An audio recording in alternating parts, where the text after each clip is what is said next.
যে মাননীয় মুখ্যমন্ত্রী মমতা বন্দ্যোপাধ্যায় বলেছে কোনো রকম ভায়োলেন্স তিনি টলারেট করবেন না। অর্জুনকে জেলে পুরব, ওয়েট করে দেখতে থাকুন, প্রশাসনিক ব্যবস্থা তার উপরে নেওয়া হবে। প্রাক্তন সাংসদ যিনি বড় বড় ডায়লগ দিচ্ছেন, তেনার গাড়িতে এখনো কয়েকটা খুনি ঘুরে বেড়ায়। সুবোধ সিং হচ্ছে অর্জুনের সাথে আতায়াত করেই বাংলার বুকে সব খুনগুলো করেন। মনীশ শুক্লার যে খুন হয়েছে সেই খুনেও সুবোধ সিং জড়িত এবং সেই খুনটা অর্জুন সিংই সুবোধ সিংকে বলে করিয়েছে। যে অভিযোগগুলো দাঁড় করাচ্ছে অর্জুন, সেগুলো সব মিথ্যে অভিযোগ। অর্জুন সিং সব থেকে বড় এক্সটর্নালিস্ট, সব থেকে বড় তোলাবাজ। তো অর্জুনের মতন তোলাবাজ এই বাংলার বুকে আর কেউ নেই। ওয়েট করুন, আগামী কয়েকদিনের মধ্যে অর্জুনকে প্রমাণ করব সে খুনের সঙ্গে জড়িত, সে তোলাবাজির সঙ্গে জড়িত, সবটা প্রমাণ করব। গতকাল আরিয়াদহের যে ঘটনা দেখলাম, সেখানে মূল অভিযুক্ত জয়ন্ত সিং গ্রেপ্তার হয়েছেন এবং সেই গ্রেপ্তারের পিছনে এখানকার অর্থাৎ ব্যারাকপুরের প্রাক্তন সাংসদ অর্জুন সিং মন্তব্য করছেন যে তৃণমূলের চাপেই তাকে গ্রেপ্তার করা হয়েছে। কি বলবেন? আপনি হয়তো খুব কয়েকদিন আগে ইলেকশনের পরে 4 তারিখের রেজাল্ট ডিক্লেয়ার হওয়ার পরে শুনেছেন যে মাননীয় মুখ্যমন্ত্রী মমতা বন্দ্যোপাধ্যায় বলেছে কোনো রকম ভায়োলেন্স তিনি টলারেট করবেন না। অবশ্যই তার সাথে সাথে এটাও বলেছেন যে মিথ্যে অভিযোগ লাগিয়ে দেওয়া, কাউকে গ্রেফতার করে নেওয়া, ইডি সিবিআই করে দেওয়া, সেটাও তিনি মেনে নেবেন না। যদি সত্যিই প্রমাণিত থাকে কেউ কোনো রকমভাবে পার্টির নাম ইউজ করে বা কিছু করে থাকে, সেটা যেই হোক, আমি নাম বলছি না, তার উপরে যা হওয়ার সেটা হবে, প্রশাসনিক ব্যবস্থা তার উপরে নেওয়া হবে। আর প্রাক্তন সাংসদ যিনি বড় বড় ডায়লগ দিচ্ছেন, তেনার গাড়িতে এখনো কয়েকটা খুনি ঘুরে বেড়ায় এবং সুবোধ সিং যাকে বিহার থেকে আনা হয়েছেন, যিনি অনেকগুলো খুনে মামলায় জড়িত, আমি দায়িত্ব নিয়ে বলতে পারি এই সুবোধ সিং হচ্ছে অর্জুনের সাথে আতায়াত করেই বাংলার বুকে সব খুনগুলো করেন। এবং মনীশ শুক্লার যে খুন হয়েছে সেই খুনেও সুবোধ সিং জড়িত এবং সেই খুনটা অর্জুন সিংই সুবোধ সিংকে বলে করিয়েছে। তাহলে অর্জুনের কথার গুরুত্ব নয়, মাননীয় মুখ্যমন্ত্রী মমতা বন্দ্যোপাধ্যায় বলেছেন যে আমি কোনো এই ধরনের বিশৃঙ্খলা তৈরি হতে দেব না। আর এটা প্রমাণ হয়েছে যে ব্যারাকপুর লোকসভা, যেটা সবসময় শিরোনামে থাকতো, সেই ব্যারাকপুর লোকসভা এবার ইলেকশনের দিনে একটাও চড়থপ্পড় হয়নি। একটা জিনিস দেখা গেছে যে সাংসদ, বিদায়ী সাংসদ বা হারা সাংসদ, তিনি মা বোনের গালাগালি দিয়েছেন আমাদের তৃণমূল কংগ্রেসের কর্মীকে, এটা দেখা গেছে। কিন্তু আমাদের তরফ থেকে কোনো চড়থপ্পড়ও হয়নি। এবং কাউন্টিংয়ের দিনেও যেটা 2019-এ দেখা গেছিল, মানুষকে লিঞ্চিং করে মারা হয়েছিল, বোমের এবং আগুনের মধ্যে ভাটপাড়া এবং জগদ্দল ছিল, সেই জায়গায় আজকের দিনে একটা থাপ্পড়ও কাউকে কেউ মারা হয়নি। যে অভিযোগগুলো দাঁড় করাচ্ছে অর্জুন, সেগুলো সব মিথ্যে অভিযোগ। এবং এমনি অর্জুন একটা মিথ্যেবাদী, জোচ্চোর, চিটিংবাজ, তো ওই ধরনের কাজ সবসময় করে থাকে, এখনো করছে।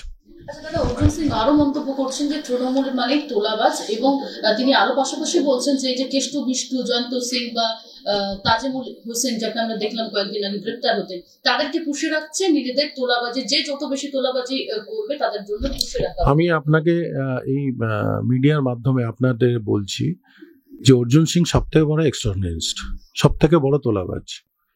ভাটপাড়া কোঅপারেটিভ ব্যাংকের কোটি কোটি টাকা তিনি তছরূপ করেছেন। আমি আপনাকে দায়িত্ব নিয়ে বলতে পারি যে ওনার জামাই ভাটপাড়া পৌরসভার 4 কোটি টাকা নিয়ে লাস্ট 2018 থেকে বসে আছে। তাহলে এই তোলাবাজটা কে হলো? একটা তোলাবাজ অন্যকে বলছে তোলাবাজ। তো অর্জুনের মতন তোলাবাজ এই বাংলার বুকে আর কেউ নেই। তো সেই তোলাবাজ এখন লম্বা লম্বা কথা বলছে। ওয়েট করুন, আগামী কয়েকদিনের মধ্যে অর্জুনকে প্রমাণ করব সে খুনের সঙ্গে জড়িত, সে তোলাবাজির সঙ্গে জড়িত, সবটা প্রমাণ করব। আর খুব শিগগিরই অর্জুনকে জেলে পুরব, ওয়েট করে দেখতে থাকুন। সব তথ্য আমাদের কাছে আছে। শুধুমাত্র গা ঢাকা দিয়েছিল, যেটা দিয়ে সে ঢাকা থেকে বেরিয়ে এসেছে, এবার জেলের জন্য অপেক্ষা করছে, ওর জন্য রেডি রেখেছি জেল। আচ্ছা দাদা, আপনি তোলাবাজ বললেন অর্জুন সিংকে, পাশাপাশি বললেন হারা সাংসদ। হারা সাংসদের এখনো পর্যন্ত কেন ব্যারাকপুরে এত প্রাসঙ্গিকতা? এটা মিডিয়ার মাধ্যমে। হারা সাংসদকে আপনি আমার বক্তব্য নিলেন, আপনি 3 বার আমাকে প্রশ্ন করলেন অর্জুনের কথা। আপনি আমাকে বলতেই পারতেন যে এই ঘটনা হয়েছে তার পরিপ্রেক্ষিতে আপনার মন্তব্য কি? আপনি আমাকে প্রথম কথা জিজ্ঞাসা করলেন অর্জুন এই মন্তব্য করেছে। কোথাও না কোথাও মিডিয়ার মাধ্যমে ওকে এই প্রায়োরিটিটা দেওয়া হচ্ছে, না দিলেই আসবে না। অর্জুনের নামগন্ধও নেই, কিছুই নেই তার।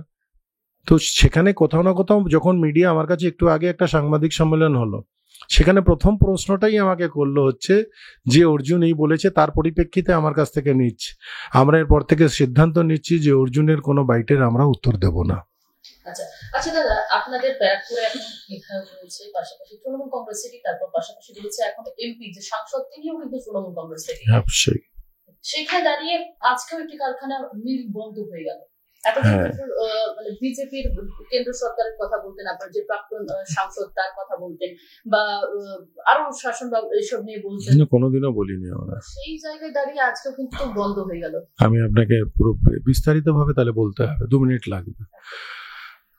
বাংলার বুকে যে জুট মিলগুলো চলে, এদের নিজস্ব কোনো সেলিং জায়গা নেই আজকের দিনে। জুট মিলের সেকেন্ডারি কোনো সেল ব্যবস্থা নেই।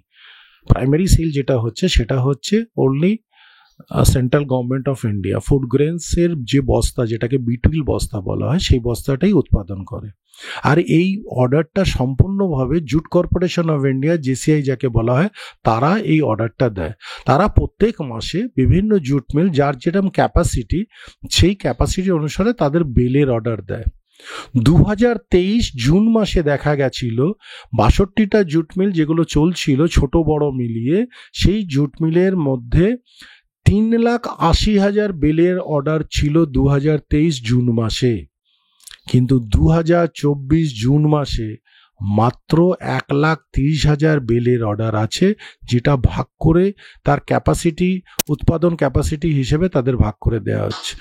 লাস্ট এপ্রিল মে মার্চ মাস থেকেই কোনো অর্ডার নেই। প্রত্যেকটি মিল চলেছে ঠিক মতন ভাবে এবং তারা স্টক পাইল করেছে যে ঠিক আছে আসেনি, অর্ডার এসে যাবে।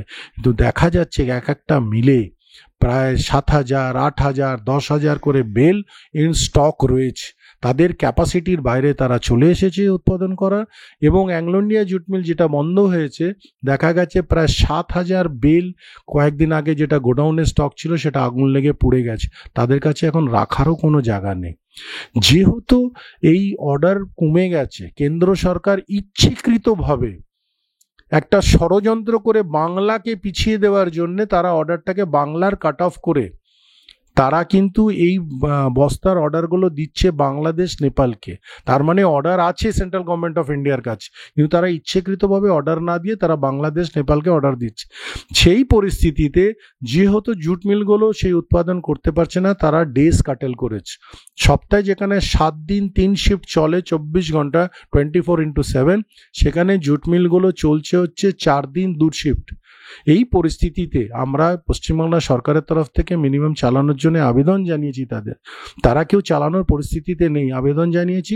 সেখানে যে মানুষগুলো কাজ পাচ্ছে না, তারা একটা ক্ষোভ বিক্ষোভ নিশ্চয়ই হচ্ছে। এই মূল্যবৃদ্ধি সেন্ট্রাল গভর্নমেন্টের, তার মধ্যে মানুষ সারা দিন খেটেও তার পরিবারকে চালাতে পারছে না। সেখানে যদি 3 দিন করে তার ডিউটি কাটেল হয়ে যায়, মানে মাসে 4-3-এ 12 দিন কাটেল হয়ে যায়, তাহলে তার সংসার চালানো সম্ভব হবে না। অবশ্যই তারা তার কাজের জন্যে জানার জন্য ডিমান্ড করছে। সেখানে কিন্তু সংখ্যাটা কোথাও 200 হয়ে যায়, কোথাও 300। সেখানে একটা বিশৃঙ্খলা তৈরি হয়। সেরকমই একটি বিশৃঙ্খলা তৈরি হয়েছিল কালকে অ্যাংলো ইন্ডিয়ায়। সেটা কিন্তু কোনো ইচ্ছাকৃত নয়, শুধুমাত্র কাজ পায়নি বলে তারা চালাতে পারছে না, তাদের কাছে জুট নেই, ক্যাপাসিটি নেই। তারা হয়তো শ্রমিকের এই অজুহাতটা দিয়ে তারা বন্ধ করেছে। আমরা ইতিমধ্যেই তার মালিকানার সঙ্গে কথা বলেছি। আমরা আশা করি যে 2-1 দিনের মধ্যে ব্যাপারটাকে মিলিয়ে আমরা মিলটাকে আবার চালু করে দিতে পারবো। যেমনটা বললাম যে এমএলএ থেকে শুরু করে এমপি পুরোটাই এখন ব্যারাকপুরে আপনাদের দখলেই রয়েছে। তো সেই জায়গায় দাঁড়িয়ে আমরা জানি ব্যারাকপুর শিল্প তালুককে চাঙ্গা করতে কি কি পদক্ষেপ আমরা পদক্ষেপ নিচ্ছি। ইতিমধ্যেই মাননীয় মন্ত্রী মলয় ঘটক বাংলার জুট ইন্ডাস্ট্রিতে যে 20টা ইউনিয়ন আছে সর্বদলীয়, সেই ইউনিয়নের বৈঠক ডেকেছিল 3 তারিখে। সেই বৈঠকে সিদ্ধান্ত হয়েছে যে সবাই একই লেটার লিখে আমাদের টেক্সটাইল মিনিস্টার, ফুড মিনিস্টারকে দেবে। একই বয়ানে সবাই সই করে আমরা পাঠাবো যে আমাদের কনস্ট্যান্ট অর্ডার করা হোক, নো ফ্ল্যাকচুয়েটিং, কোনো মাসে 400, কোনো মাসে 500, এটা নয়। একটা কনস্ট্যান্ট মিনিমাম ক্যাপাসিটি, যাতে যাতে ওয়ার্কাররা যেন সারা মাস নিশ্চিন্ত থাকতে পারে যে তাদের কাজ হবে, এরম একটা ডিমান্ড করে আমরা অলরেডি ড্রাফট হয়ে গেছে, আজকে সেই সই সাবুত হয়ে আমরা কেন্দ্র সরকারের কাছে পাঠাচ্ছি। আগামী 22 কিংবা 23 তারিখে ব্যারাকপুরের সাংসদ পার্থ ভৌমিক জুট ইন্ডাস্ট্রির এই অবস্থাকে তুলে ধরবে